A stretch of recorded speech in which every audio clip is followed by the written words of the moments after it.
right? So turn your back, start walking, and then see what they do. The next time they find a sniff and you start to try to creep away from them, a lot of these puppies are going to look up real quick, be like, not again, human, not happening. And they're going to sprint after you. And that's what you want to happen. You want to see, hey, what'd you learn from this? Are you paying more attention to me? And what's so awesome about these games is that you've now taught this without any food, right? There was no reward. The only reward there was you. There was nothing else involved in this.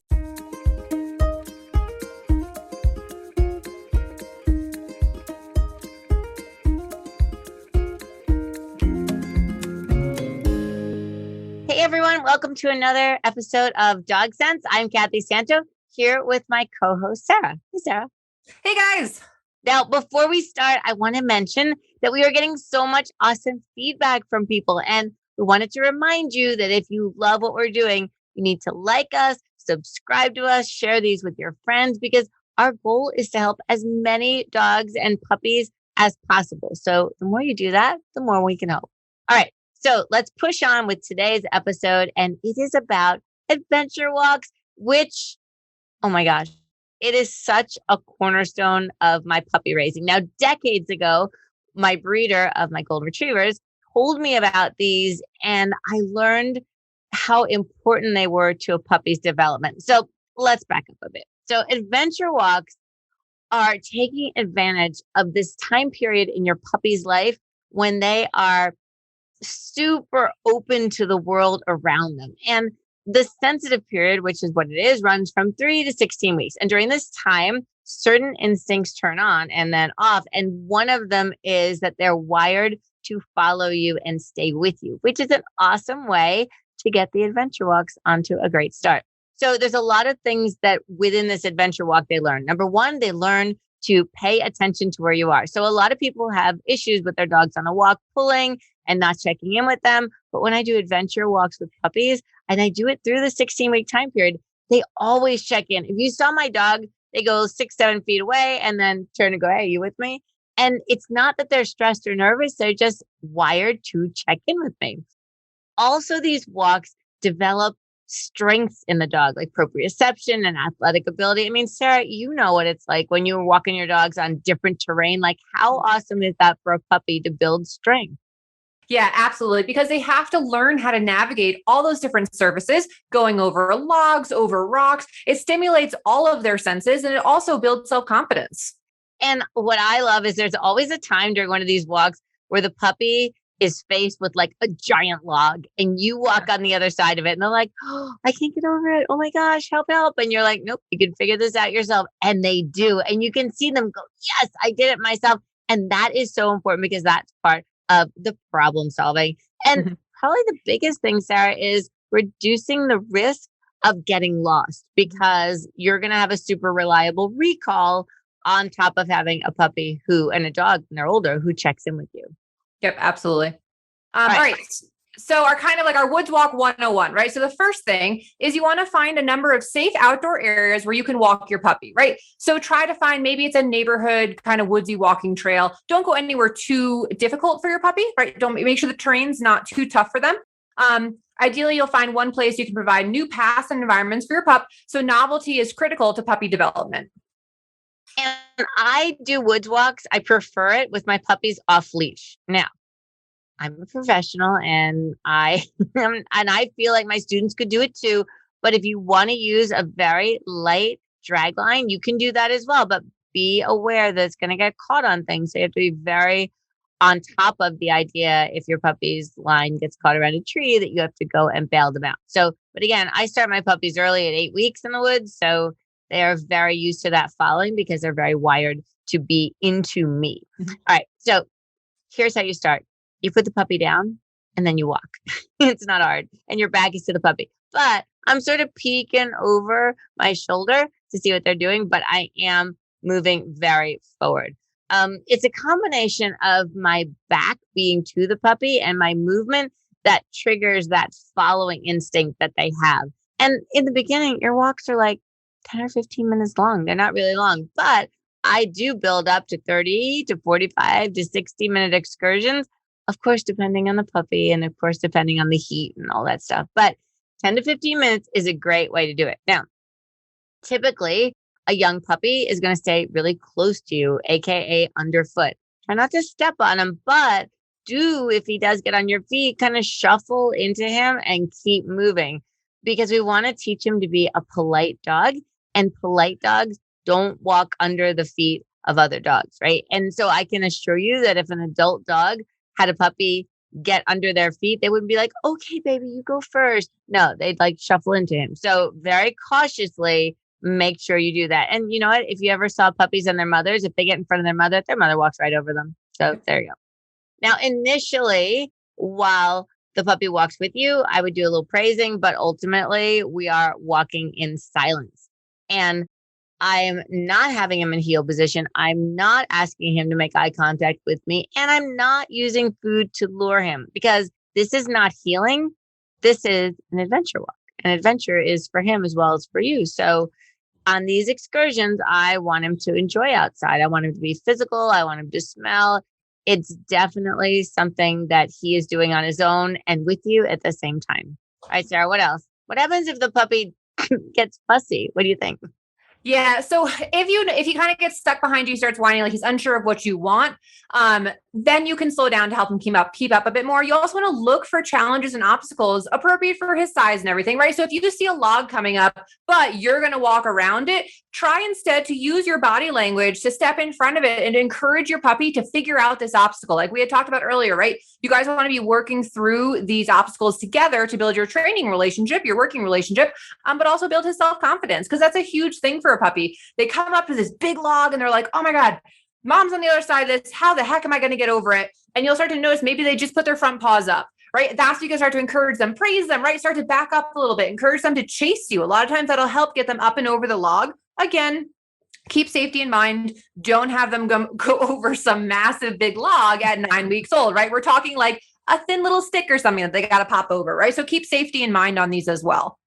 And I think that's really important, that movement aspect of it, because they try harder when they think you're leaving. They're like, hey, come back, right? But if you're standing there taking a video for Instagram, like they're just gonna stay there, right? So don't do that. But you can take a video for Instagram, but over your shoulder. Yeah, there you go. To the dog, you do like a little fake out thing. And we're always talking about watching your puppy, right? Not letting him know you're watching, but kind of like side eye watching. And if he finds something interesting and stays at it, you keep walking and he should follow you. And if he doesn't, this is my favorite part, you have your first teaching opportunity. So what you do is you step into a hiding place. I will go behind a tree, and you wouldn't believe how quickly they notice you doing this. So do it quickly and try not to make a lot of noise. Like don't crackle branches, just like whoop, you're behind a tree. Now, when you're there, you're going to peek out and watch the puppy. And when the puppy looks up and goes, yeah, where are you? Oh no, where are you? Oh no, they might get a little bit of panic. And that is your opportunity to say nothing. Yep. If they run the opposite direction away from you, then I would clap my hands or whistle just a little bit, not a lot. I might even say pup, pup, pup. When they circle back to you and start coming in the right direction, don't say a word. Eventually, they will find you. And if they need a little help, go ahead and do that. And again, I want to be observant. Is he using his eyes? Is he using his nose? Does he panic immediately? Does he problem solve? Because that tells you a lot about the personality of the puppy you have, and it's going to help you in training as well. So then if he gets panic stricken, obviously step out, give him a little attention, and then hide back again so he has the success of finding you. But otherwise, let him find you. And this is the most important part. When he finds you, you can step out, you can snuggle him, but don't give him food. I want you to be dramatic, like, oh my gosh, where were you? I missed you so much, right? You're going to play that role, but you're not going to use food, because if you give him food when he finds you, the food relieves stress, not you. And you want that to be the case. You want to be the stress reliever. It's going to help you down the road in a lot of other areas. Yeah. And I think one of my favorite parts is the next step to this. So what did the puppy learn, right? So turn your back, start walking, and then see what they do. The next time they find a sniff and you start to try to creep away from them, a lot of these puppies are going to look up real quick, be like, not again, human, not happening. And they're going to sprint after you. And that's what you want to happen. You want to see, hey, what'd you learn from this? Are you paying more attention to me? And what's so awesome about these games is that you've now taught this without any food, right? There was no reward. The only reward there was you. There was nothing else involved in this. It was simply the dog. Yeah, they panicked a little bit and they're like, oh crap, where the heck is mom? And they went and found you. And then that is what then kind of shaped them to now keep a little bit of a closer eye on you. Yep. And this is a great time when it starts being really reliable. Throw in the word for come, whether you use come or here or front. The puppy's heading to you. Go ahead and say his name and the word come.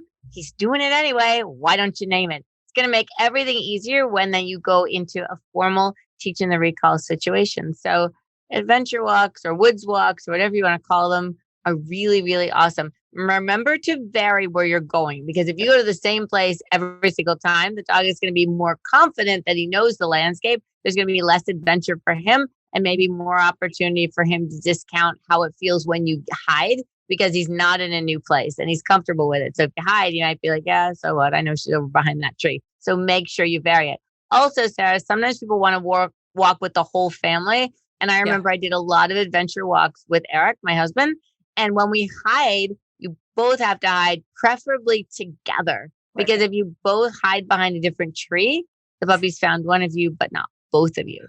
And I always am the primary. Like, I don't have Eric saying, oh, I miss you so much. Like he's quiet because I want to be the one the puppy focuses on. I think one other important thing that we've gotten questions about on the adventure walks before is people will ask, well, what age can I start this at? And what about for dogs or puppies who are not up to date on their vaccinations yet? So the thing behind this is, yes, it's a good concern. But again, when your puppy's out there, they're not totally free and loose where you're not keeping an eye on them. That's why we say, look discreetly over your shoulder. Obviously, if they come across an animal carcass or something, you're going to go grab your puppy.